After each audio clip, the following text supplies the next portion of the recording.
and to assume among the powers of the earth the separate and equal station to which the laws of nature and of nature's God entitle them, a decent respect to the opinions of mankind requires that they should declare the causes which impel them to the separation.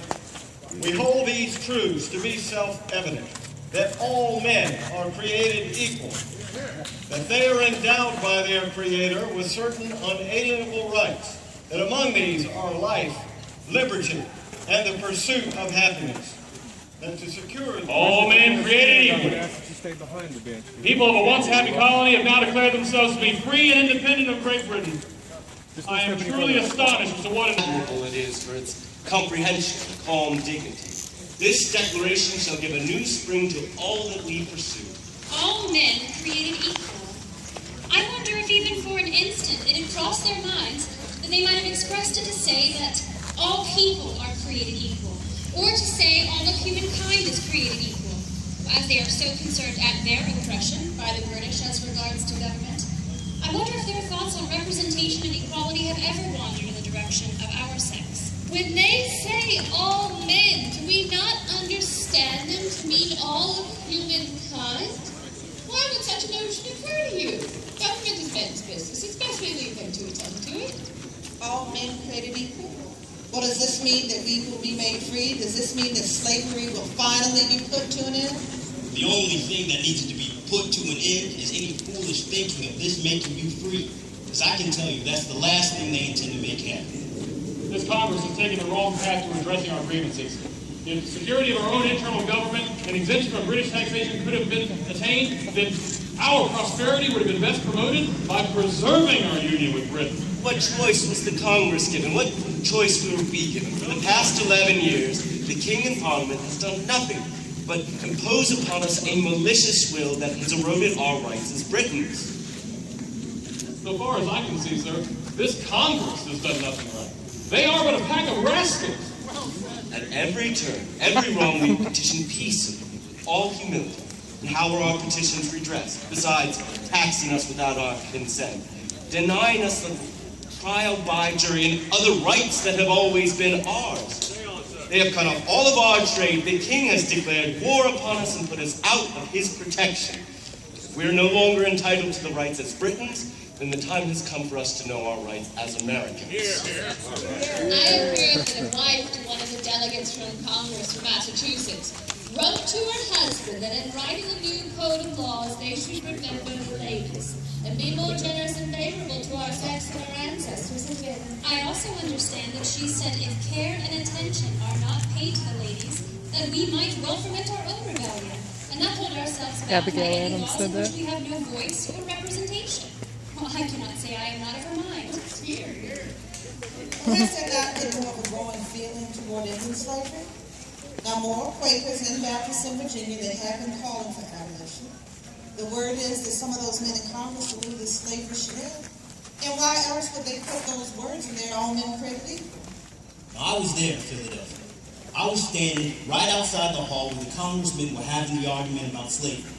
Now, Tom Jefferson wrote in that declaration that they was to put an end to the slave trade. But the second those Southern men, especially those South Carolina men, heard that, they threatened to leave the Congress. Because they knew if they wanted to make any sort of fight against the king, they would all have to be in it together. None of them gave slavery a second thought. The die is now irrevocably cast, and there's nothing to do but to play out this game, however doubtful or desperate. America's too young to affect your own independence, especially if you take into account the temperaments and variations of our people. The time's not right. This business should fall to a future generation, one more robust, united, populous than we are at present. The die is now cast, but we can no longer amuse ourselves with delusions of reconciliation. All is at stake, and our way made plain.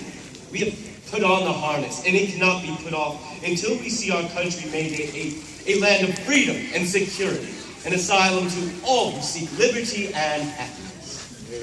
The certain prospect of war that this declaration brings awakened all my fears.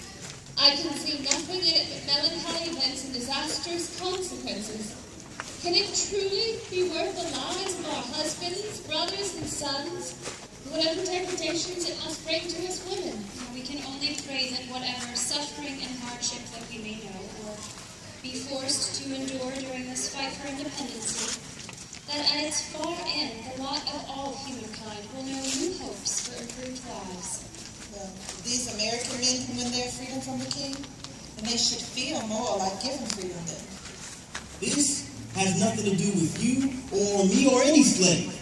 This is about the colony man getting from underneath the thumb of the king so they can run their own affairs. It has nothing to do with changing anything else. Well, slavery isn't right, and they all know that it isn't right. And a day will come when it won't be about giving, and it won't be about taking, and that day is going to come because all men are created equal. We, therefore, the representatives of the United States of America, in General Congress assembled, appealing to the Supreme Judge of the world for the rectitude of our intentions, do in the name and by authority of the good people of these colonies, solemnly publish and declare that these united colonies are, and of right ought to be, free and independent states. That they are absolved from all allegiance to the British Crown, and that all political connection between them and the state of Great Britain is and ought to be totally dissolved. And for the support of this declaration, with a firm reliance on the protection of divine providence, we mutually pledge to each other our lives, our fortunes, and our sacred honor.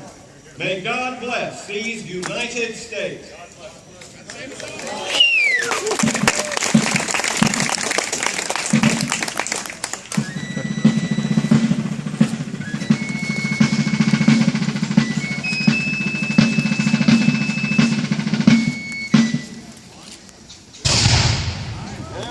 Sweet. Oh, they're blowing them over there. They're blowing off the cannons over there.